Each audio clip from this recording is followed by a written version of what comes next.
يا الله.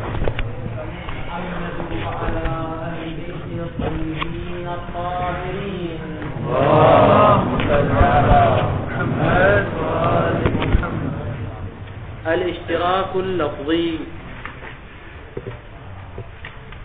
الأمر 11 من الأمور التي ذكرها المصنف قدس سره كمقدمة هو بحث عن الاشتراك،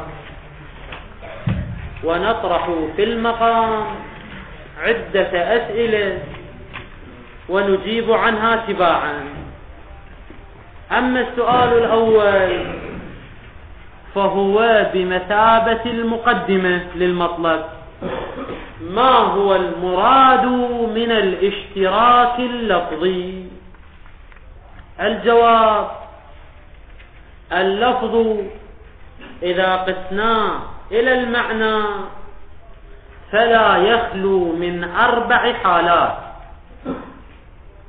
الحالة الأولى أن يكون اللفظ واحدا والمعنى واحدا، كما في كلمة النجف الأشرف، هي لفظ واحد. النجف لفظ ومعناه واحد، لفظ واحد ومعنى واحد.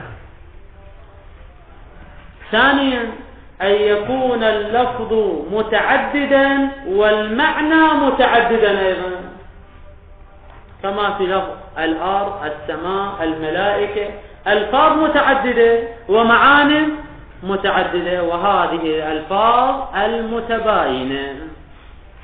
الثالث أو ثالثا أن يكون اللفظ متعددا ولكن المعنى واحد، وهذا ما يسمى بالترادف، كما في كلمة أسد وغضنفر وليث وأسامة، فاللفظ متعدد والمعنى واحد. رابعا العكس، أن يكون اللفظ واحدا والمعنى متعددا، وهذا له حالتان. الحالة الأولى أن يكون أحد المعنيين حقيقيا والآخر مجازيا، وهذا داخل في باب الحقيقة والمجاز. الثاني أن يكون كلاهما حقيقيا، وهذا أيضا له حالتان. الحالة الأولى أن تكون بين المعنيين الحقيقيين طولية، يعني وضع للمعنى الأول ثم وضع بعد فترة للمعنى الثاني، وهذا في باب المنقول والمرتجل. الحالة الثانية أن يكون الوضع للمعنى الثاني في عرض الوضع للمعنى الأول وليس بينهما طولية، أي أن المعنى الأول لم يهجر ويوضع للثاني، لا، المعنى الأول موجود ثم يوضع مرة أخرى للمعنى الثاني، وهذا هو الاشتراك اللفظي. إذن ما هو الاشتراك اللفظي؟ أن يوجد لدينا لفظ واحد وضع بأوضاع متعددة لمعان متعددة بشكل عرضي وليس بشكل طولي، هذا هو الاشتراك اللفظي. السؤال الثاني: هل الاشتراك اللفظي بهذا المعنى ممكن ذاتا أم مستحيل ذاتا؟ الجواب: لا إشكال ولا شبهة في كونه من الممكنات الذاتية، يعني ليس مستحيلا ذاتا أن يقع الاشتراك اللفظي في اللغة، أي لغة كان، ما عندنا استحالة، لم يقل أحد بالاستحالة الذاتية. السؤال الثالث: إذا كان ممكنا ذاتا وليس مستحيلا، فهل هو واقع أو ليس واقعا في اللغة؟ لأن الإمكان لا يستلزم الوقوع. الجواب: هو واقع في اللغة، ودليلنا على ذلك 3 أدلة على وقوع الاشتراك في اللغة،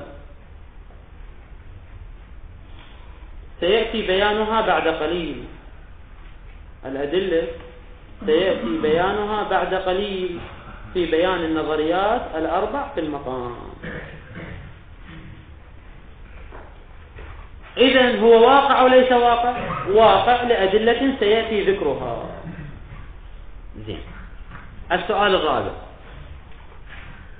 هل هناك محاذير في وقوع الاشتراك اللفظي بحيث تؤدي إلى استحالته أو لا؟ بعبارة أخرى، بعد أن كان الاشتراك ممكنا ذاتا، فهل هو مستحيل وقوعا أو ليس مستحيلا وقوعا؟ الآن كلامنا مو عن الاستحالة الذاتية. الاستحالة الذاتية قلنا لا توجد استحالة ذاتية، لكن هل هو مستحيل وقوعا؟ بمعنى هل تترتب عليه لوازم ومحاذير مستحيلة أو لا تترتب عليه لوازم ومحاذير مستحيلة؟ الجواب: في قضية الإمكان والاستحالة الوقوعية توجد لدينا 4 نظريات. النظرية الأولى وهي نظرية المشهور، حيث قالوا بأن الاشتراك وقوعه ممكن ولا محذور فيه، وكل ما يذكر من أدلة لإثبات استحالة وقوعه سنبطله. نبطل من؟ أدلة الاستحالة. ويكفينا كدليل على إمكان وقوعه هو أن خير دليل على الإمكان هو الوقوع. وقد قلنا قبل قليل: هو واقع في اللغة أو ليس واقعا؟ هو واقع في اللغة. سؤال: ما هو الدليل على كونه واقعا في اللغة؟ الجواب: يذكر المصنف قدس سره 3 أدلة. 3 أدلة على ماذا؟ على الوقوع. وإذا كان واقعا فخير دليل على الإمكان هو شنو؟ الوقوع. زين، ما هو دليل الوقوع؟ 3 أدلة. الدليل الأول هو النقل من أهل اللغة، حيث إن أهل اللغة واللغويين نقلوا لنا في كتبهم وقوع الاشتراك في أمثلة عديدة، ككلمة عين مثلا التي تدل على الباكية وعلى الجاية وعلى الجاسوس وغير ذلك.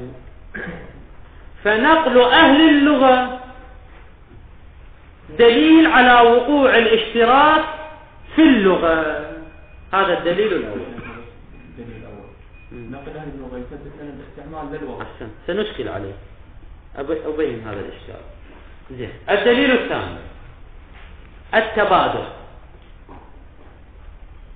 حيث إن كلمة عين حينما تطلق يتبادر منها أحد المعاني التالية، يتبادر إما عين الماء، وإما العين الباكية، وإما العين اللي هو الجاسوس، أو كذا المعاني المذكورة لكلمة عين، ولا يتبادر غير هذه المعاني، وإنما تتبادر هذه المعاني اللي يقول 5 معاني افترض يعني، والتبادر علامة الوضع. إذن هذه الكلمة موضوعة لهذه المعاني كلها. نعم، إن نصب المتكلم قرينة كان مراده واضحا. إذا لم ينصب قرينة كان المتبادر هو المعنى الإجمالي، يعني إما المعنى الأول أو المعنى الثاني أو المعنى الثالث، لكن تتبادر هذه المعاني دون غيرها. فالدليل الثاني هو التبادر. الدليل الثالث صحة الحمل وعدم صحة السلب. حينما تشير إلى العين الباكية شو تقول؟ هذه عين. تشير إلى العين الجارية شو تقول؟ هذه عين. حينما تشير إلى الجاسوس تقول هذا عين، فتحمل كلمة عين على هذه المعاني. وصحة الحمل دليل على الوضع، وكذلك عدم صحة السلب. يعني لا تستطيع أن تشير إلى العين الباكية وتقول هذه ليست عينا، أو تشير إلى الجارية تقول هذه ليست عينا. فصحة الحمل وعدم صحة السلب علامة على وضع كلمة عين لجميع هذه المعاني. إذن كم دليل لحد الآن بينا للوقوع؟ 3 أدلة. الدليل الأول هو نقل اللغوي، الدليل الثاني هو التبادر، الدليل الثالث هو عدم صحة السلب أو صحة الحمل.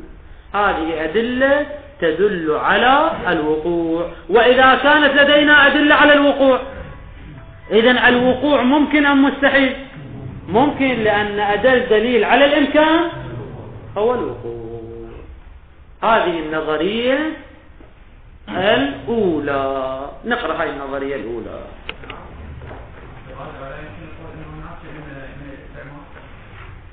شلون يعني؟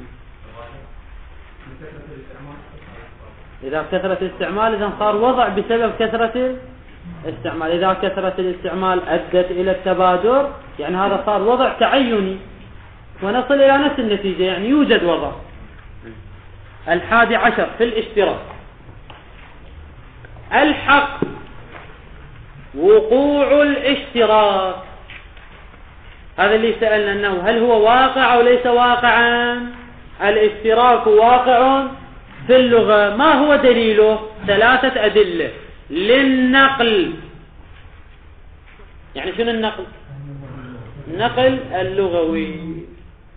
طبعا هذا الدليل الأول أشكلوا عليه بإشكالين. الإشكال الأول أن اللغوي ليس من اختصاصه وفنه ومهارته وصنعته أن يعين الوضع والمعنى الموضوع له، وإنما غاية ما يقوله اللغوي هو أن هذا اللفظ استعمل في هذا المعنى، فنظر اللغوي إلى الاستعمال وكلامنا في الوضع.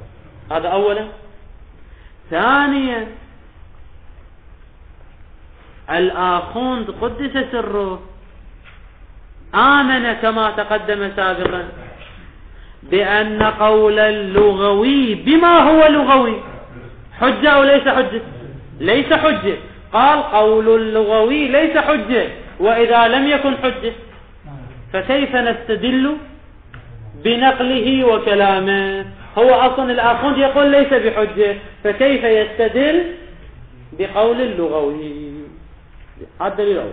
والتبادر يعني يتبادر أحد المعاني الموضوع لها كلمة العين، كما بينا. الثالث وعدم صحة السلب بالنسبة إلى معنيين أو أكثر للفظ واحد. لفظ العين بالنسبة إلى العين الجارية أو الباكية يصح الحامل ولا يصح السلب. هذا دليل على أن كلمة عين موضوعة للمعنى الأول وموضوعة للمعنى الثاني، وهذا هو معنى الاشتراك. مو أحد المعاني، أحد المعاني هو على معنى حقيقي، تبادل كل المعاني. لا أحد المعاني على نحو العلم الإجمالي، يعني المعنى الإجمالي صار. يعني المعنى الإجمالي. يعني شنو المعنى الإجمالي؟ يعني إن نصب قرينة، قال رأيت عينا وشربت من مائها، فيتبادر معنى واحد واضح مبين. أما إذا لم ينصب قرينة يقول رأيت عينا، فنقول المتبادر إلى الذهن هو أحد المعاني، إما الجارية وإما الباكية وإما الجاسوس. هذا إما وإما وإما دون غيرها، نحصرها على شكل علم إجمالي.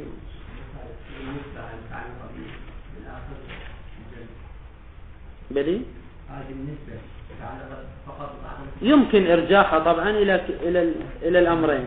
يعني نقدر نقول النقل والتبادر وعدم صحة السلب كلها شنو بالنسبة إلى معنيين أو أكثر للفظ واحد. يعني نقلوا لنا معنيين للفظ واحد، ويتبادر عندنا معنيان للفظ واحد، ولا يصح السلب لمعنيين للفظ واحد.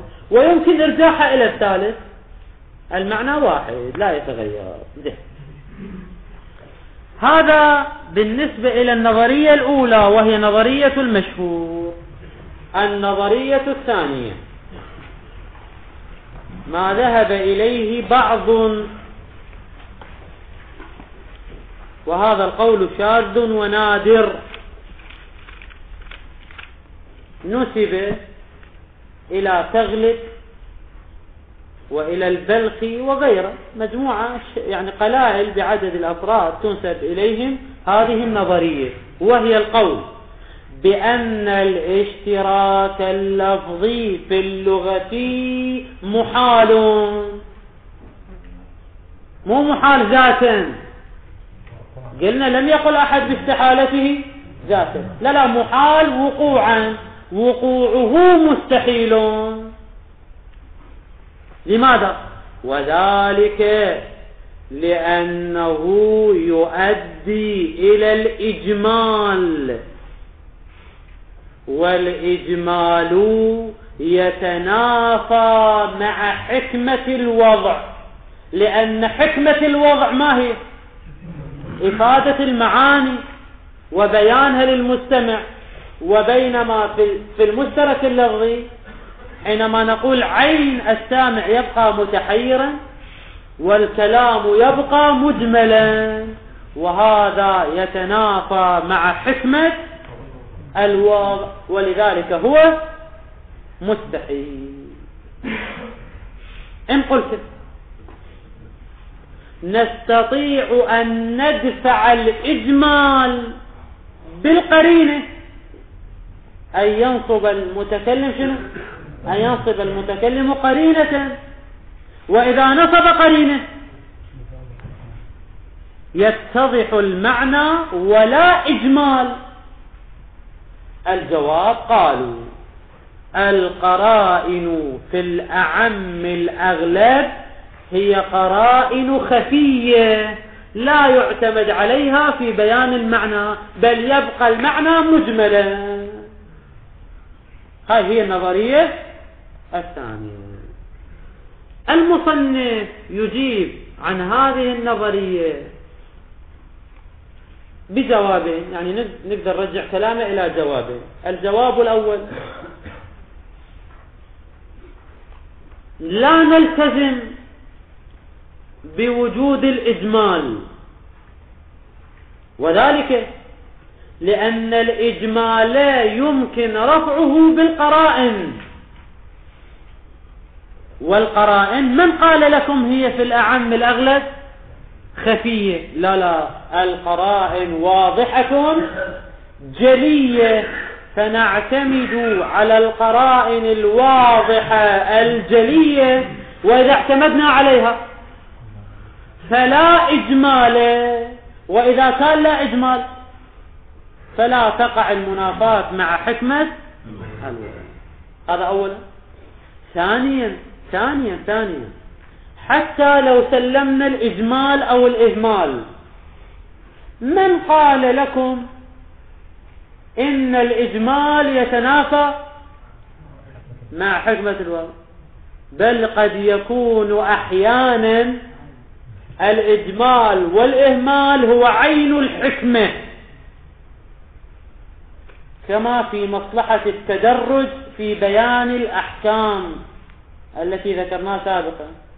قد تكون مصلحة في تدرج البيان، مصلحة في الإجمال، مصلحة في الإهمال، فكيف تتنافى مع حكمة الوضع؟ إذن هذه النظرية الثانية نظرية باطلة. قال: وإن أحاله بعض، أحال من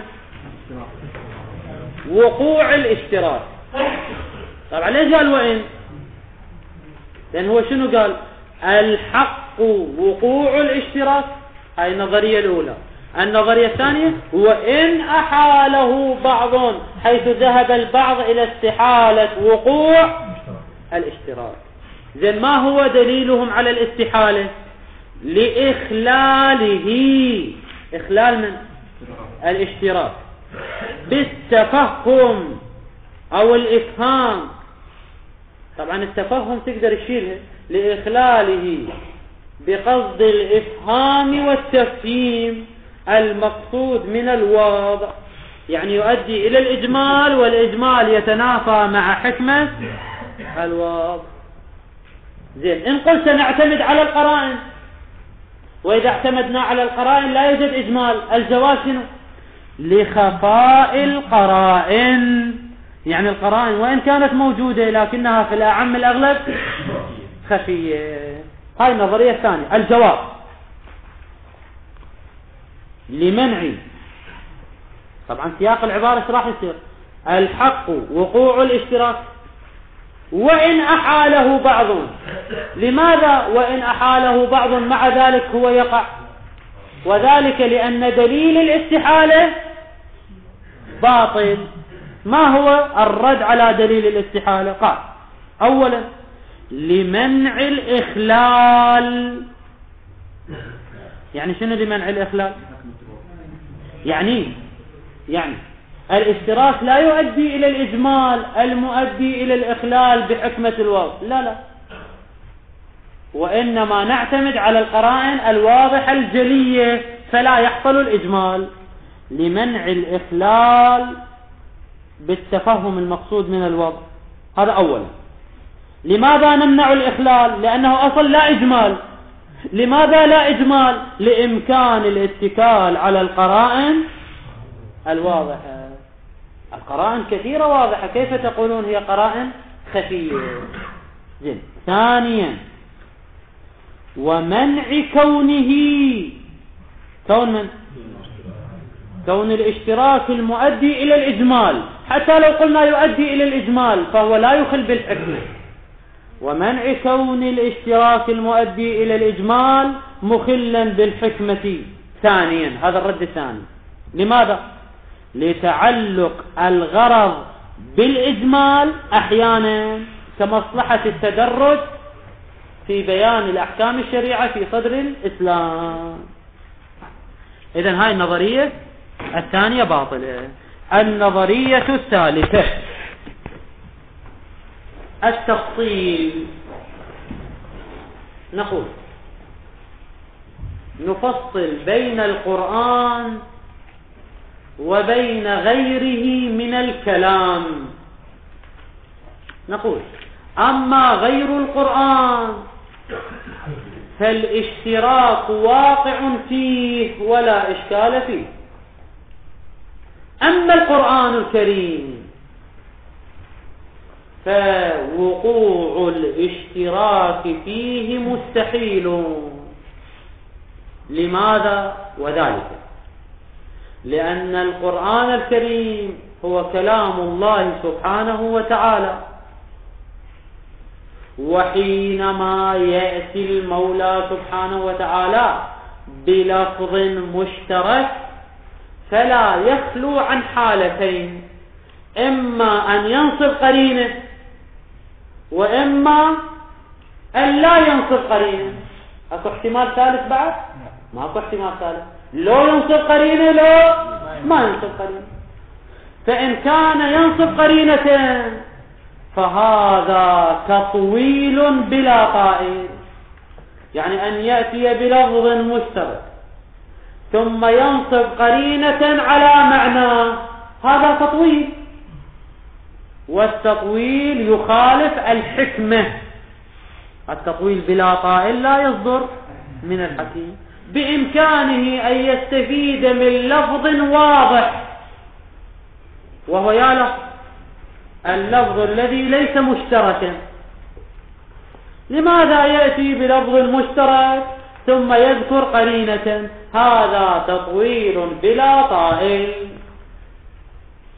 وهو لا يصدر من المتكلم الحكيم. هذا على الفرض الأول، وهو إذا نصب قرينة. أما إذا لم ينصب قرينة فهذا يؤدي إلى الإهمال أو الإجمال. قل يؤدي إلى الإجمال، وإذا أدى إلى الإجمال، والإجمال يتنافى مع حكمة المتكلم. إذن في القرآن إما أن تنصب قرينة وإما أن لا تنصب قرينة. فإن نصبت قرينة مع المشترك فهذا تطويل بلا طائل، وإما إذا ما ينصب قرينة فهذا إجمال. وكلاهما، يعني شنو كلاهما؟ يعني التطويل بلا طائل أو الإجمال لا يصدر من المولى الحكيم. هذه النظرية الثالثة. قال: كما أن استعمال المشترك في القرآن ليس بمحال، هذا ردنا، كما توهم. هذه النظرية الثالثة. النظرية الثالثة توهم استحالة الاشتراك في القرآن. لماذا يستحيل؟ لأجل لزوم التطويل بلا طائل. هاي أدلة على شنو؟ على الاستحالة. بعدنا ما مبينين دليل بطلان هذه النظرية، الآن نبين دليل النظرية. لأجل لزوم التطويل بلا طائل، هذا في أي فرض؟ في فرض نصب القرين مع الاتكال على القرائن يلزم التطويل بلا طائل. والإجمال، هاي كلمة الإجمال معطوفة على التطويل، لزوم التطويل أو شنو؟ ولزوم الإجمال في المقال بأفر لولا الاتكال عليها، يعني على القرائن، يعني مع عدم الاتكال على القرائن. إذن مع القرينة تطويل بلا طائل، بدونها إجمال. وكلاهما، يهما كلاهما، التطويل بلا طائل والإجمال كلاهما غير لائق بكلامه تعالى كما لا يخفى. القائل ظاهر أنه قول نادر، يعني في الهامش لم يذكر قائلا، وأنا حسب تتبعي أيضا لم أجد له قائلا. الجواب: نجيب عن الشق الأول لدليل الاستحالة وهو لزوم التطويل بلا قائل، ثم نجيب عن الشق الثاني وهو لزوم الإجمال. أما الأول اللي هو شنو الأول؟ مع نصب القرينة يلزم التطويل بلا طائل. الجواب: أولا أحيانا يمكن الاستفادة من قرينة غير لفظية، كما لو كانت قرينة حالية أو مقامية. وهكذا نوع من القرائن لا يلزم منه التطويل بلا طائل، لأنه ليس لفظا حتى يلزم التطويل. فبإمكان المولى تعالى أن يأتي بالمشترك وينصب قرينة، لكنها قرينة شنو؟ حالية أو مقامية، ولا يلزم من ذلك التطويل بلا طائل، لأنها قرينة ليست لفظية حتى يلزم التطويل. هذا أول. ثانيا، لو قلنا قرائن لفظية والقرينة اللفظية تستلزم التطويل، لكن من قال لكم أن التطويل قبيح؟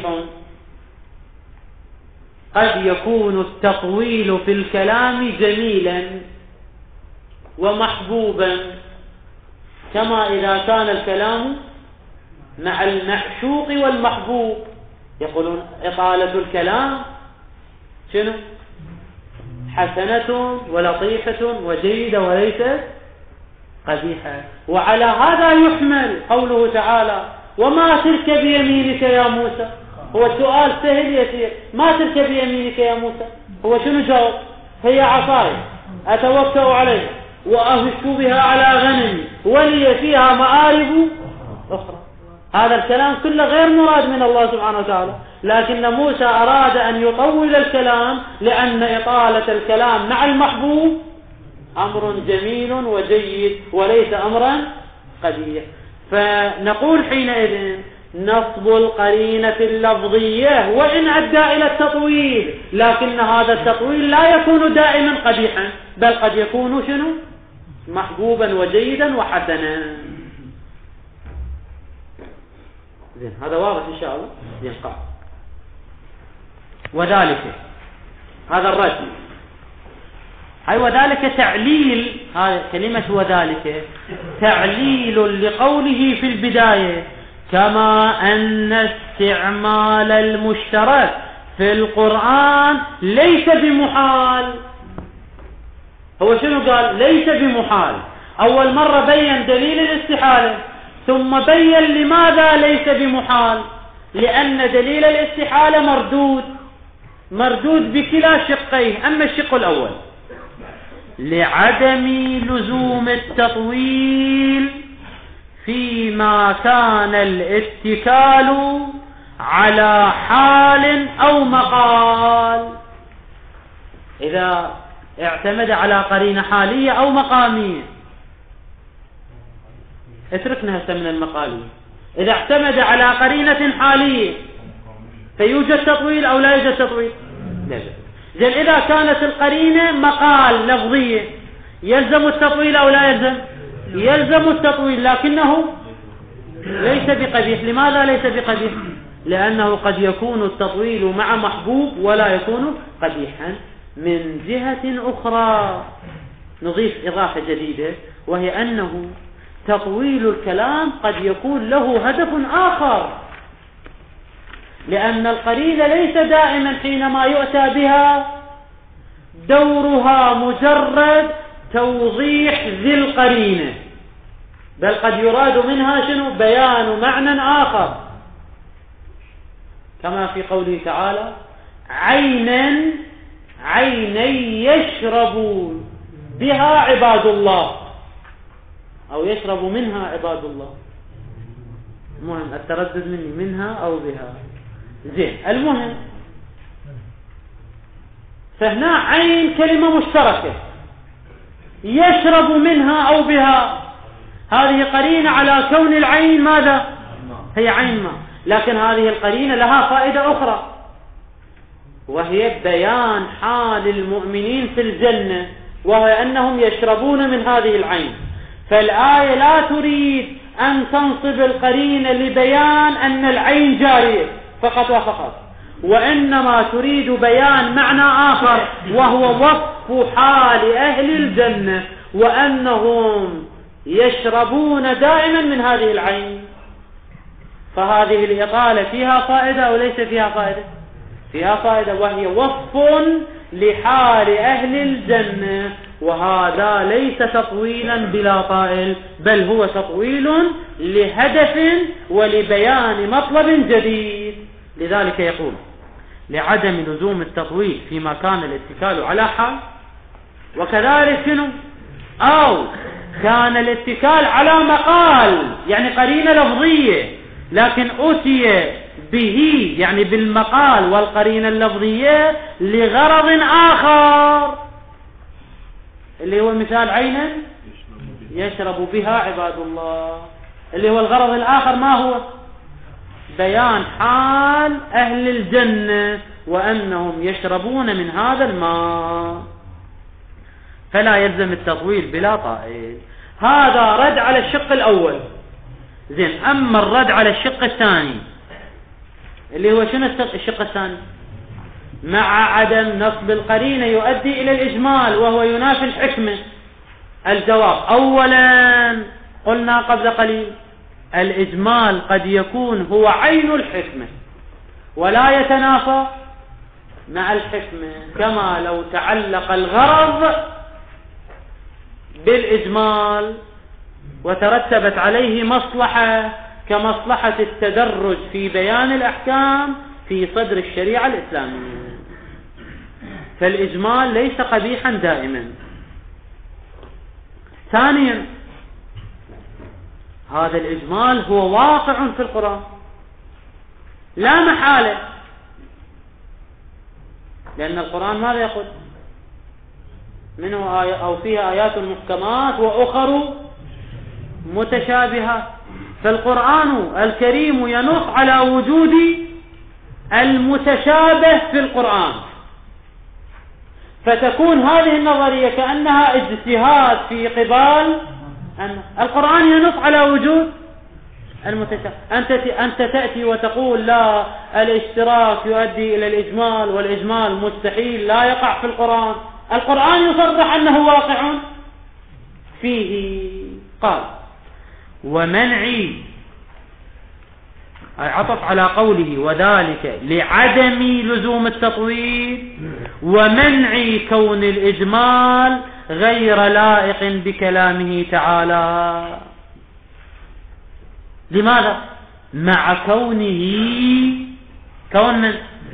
كون الإجمال مما يتعلق به الغرض والمصلحة أحيانا، فإذا تعلق الغرض والمصلحة بالإجمال فهو يليق بكلامه أو لا يليق بكلامه؟ يليق بكلامه تعالى. ولذلك يقول: وإلا لو كان لا يليق بكلامه لما وقع المشتبه في كلامه تعالى، وقد أخبر في كتابه وقوع المشتبه فيه، يعني في كلامه تعالى في القرآن. قال تعالى: منه آيات محكمات هن أم الكتاب وأخر متشابهات. أصلا هنا نص على وجود المتشابه، فدعواكم بأنه يتنافى مع الحكمة أو لا يصدر منه تعالى كأنه اجتهاد مقابل النظرية الرابعة. النظرية الرابعة هي القول بأن وقوع الاشتراك ليس ممكنا فقط ولا محذور فيه، بل هو واجب الوقوع، ضروري الوقوع. الرأي الأول هو رأينا القول بالإمكان، الرأي الثاني هو القول بالاستحالة، القول الثالث هو الاستحالة في القرآن، القول الرابع هو شنو؟ الضرورة والوجوب، وجوب وقوع الاشتراك في اللغة. ما هو الدليل؟ الجواب: وذلك لأن الألفاظ متناهية جزما، لأن الكلمات متكونة من حروف، والحروف متناهية، عددها 28 حرفا، والمتكون من المتناهي هو متناهي. والدليل على ذلك إحصاء الكلمات في كتاب، تجي إلى كتاب واحد تجد فيه شنو؟ جميع كلمات اللغة العربية، كما في الكتب، كتاب المنجد، في كتاب تاج العروس أو غيرها من الكتب، لسان العرب. فالألفاظ والكلمات متناهية لأنها متكونة من الحروف، والحروف معدودة ومتناهية. أما المعاني فالمعاني غير متناهية، لأن المعاني على نوعين: المعاني الوجودية وتشمل جميع ما هو موجود في قوس النزول من واجب الوجود ومن العقول المجردة ومن عالم المثال إن قلنا به نزولا إلى عالم الماديات مما هو موجود من سماء وأرض وماء ونبات وبشر وحيوان وغير ذلك. وبعبارة جامعة ما هو موجود في السماء والأرض وما بينهما، هذه معان وجودية. وهكذا ما هو موجود في قوس الصعود من عالم القبر والبرزخ ويوم القيامة وما هو موجود فيه، هذه كلها معان وجودية. وكذلك توجد لدينا معان عدمية. اللي شنو المعاني العدمية؟ المفاهيم التي لا مصادق لها، كشريك الباري والغول والجبل من الياقوت وغير ذلك. إذن هذه المعاني الوجودية والمعاني العدمية متناهية أو غير متناهية؟ متناهية أو غير متناهية؟ غير متناهية. إذن لحد الآن شنو بينا؟ الألفاظ والكلمات متناهية والمعاني غير متناهية. فإذا أردنا أن نضع كل لفظ لمعنى واحد فقط وفقط، فهل تفي الألفاظ بجميع المعاني أو لا تفي؟ لا تفي. تبقى كثير من المعاني لم توضع لها الألفاظ، لأن الألفاظ متناهية والمعاني غير متناهية. فنضطر إلى وضع اللفظ لأكثر من معنى، وهذا معناه الاشتراك. إذن يجب وقوع الاشتراك، لأننا نريد أن نستوعب المعاني غير المتناهية عن طريق الألفاظ المتناهية، وليس أمامنا إلا حل واحد، ما هو؟ جعل اللفظ لأكثر من معنى بأوضاع متعددة. هذه النظرية الرابعة. قال: وربما توهم وجوب وقوع الاشتراك في اللغات. طبعا هذا رأي منصوب للمصباح المنير، منسوب لصاحب كتاب المصباح المنير. وجوب وقوع الاشتراك في اللغات. لماذا؟ ما هو الدليل؟ لأجل عدم تناهي المعاني أي مع تناهي الألفاظ المركبات من حروف، والحروف متناهية، فالكلمات متناهية، فلا بد من الاشتراك فيها، يعني في الألفاظ أو في اللغات. بلي؟ أي متناهية، لأنه تحصرها حصر عقلي. لو تجيب هاي 28 حرف، إذا تحصرها تجد كلمة متكونة من حرفين، كلمة من 3 حروف، كلمة من 4 حروف. حتى لو كلمة عندنا من 28 حرف أيضا سننتهي إلى أمر منتهي. طبعا متناهي، لأن حتى لو كلمة من 10 حروف أيضا إلها فروق، تتكون من ألف باء جيم دال، أو متكونة من ألف جيم دال باء، أو متكونة من ألف دال. فروق تقدر تحسبها بحساب احتمالات، لكنها احتمالات محصورة، احتمالات متناهية. زين هاي النظرية الآخوند يقول وهو فاسد، هذا التوهم فاسد،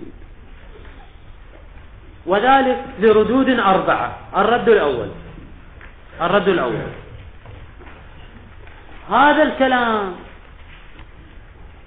إذا اعتمدنا عليه وقلنا بأن الواضع هو الإنسان، فإذا كانت المعاني غير متناهية والألفاظ متناهية وتحتاج إلى أوضاع عديدة بعدد المعاني، زين إذا كنا نحتاج إلى أوضاع بعدد المعاني والمعاني غير متناهية، فالأوضاع إيش راح تصير الأوضاع غير متناهية، عمليات الوضع راح تصير غير متناهية، بينما الإنسان الواضع متناهي أو غير متناهي؟ الإنسان الواضع متناهي، ولا يمكن أن يحيط بالأوضاع غير المتناهية، لأن لأن المتناهي لا يحيط بغير المتناهي. هذا الرد الأول. قال لوضوح امتناع الاشتراك في هذه المعاني جميعا، لأن هذه المعاني غير متناهية، وهذا ماذا يوجب؟ لاستدعائه، هذا الاشتراك يؤدي لاستدعائه الأوضاع الغير المتناهية، لأن الاشتراك إذا كان بعدد المعاني فيحتاج إلى وضع بعدد المعاني، والمعاني لا متناهية فالوضع لا متناهي، بينما الإنسان الواضع متناهي، وكيف للمتناهي أن يحيط بغير المتناهي؟ هذا الرد الأول.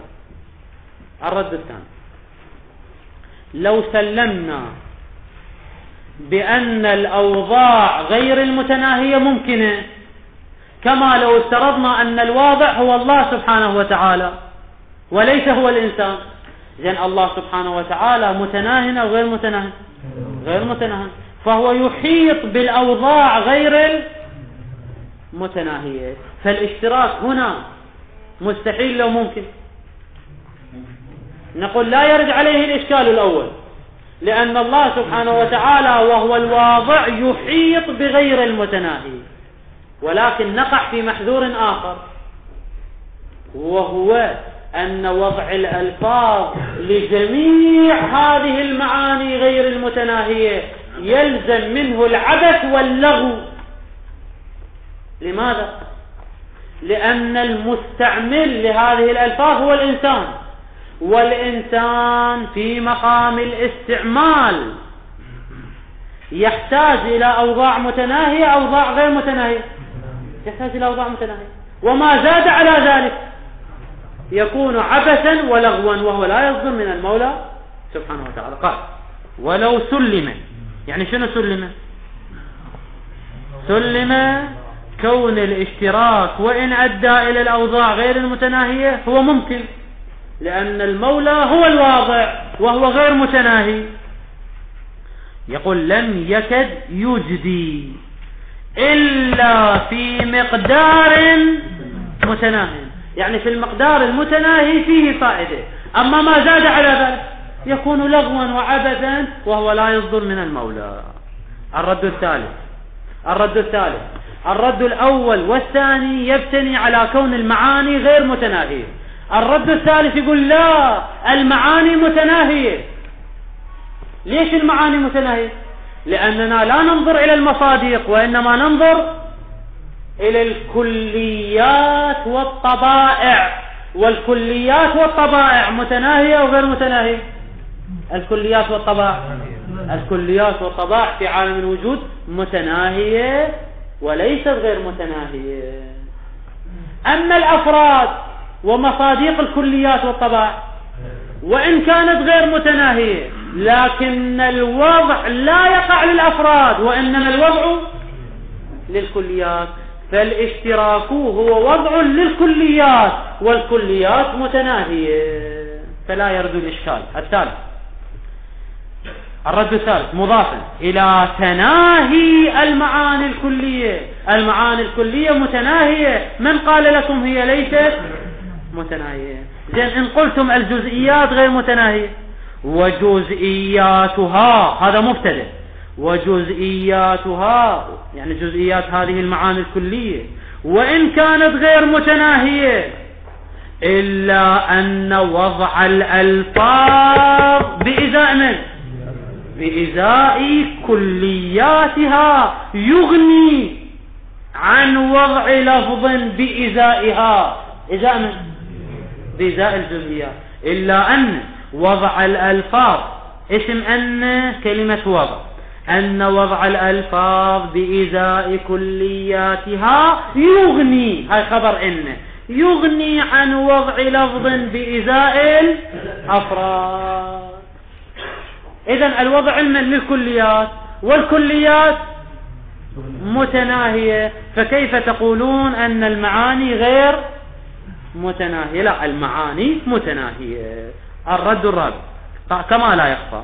الرد الرابع: دليلكم أعم من المدعى، لأن دليلكم ما هو؟ دليلكم وجود معاني غير متناهية، لكن الألفاظ شنو؟ متناهية، فلا بد أن نستعمل اللفظ في أكثر من معنيين حتى نحيط بجميع المعاني.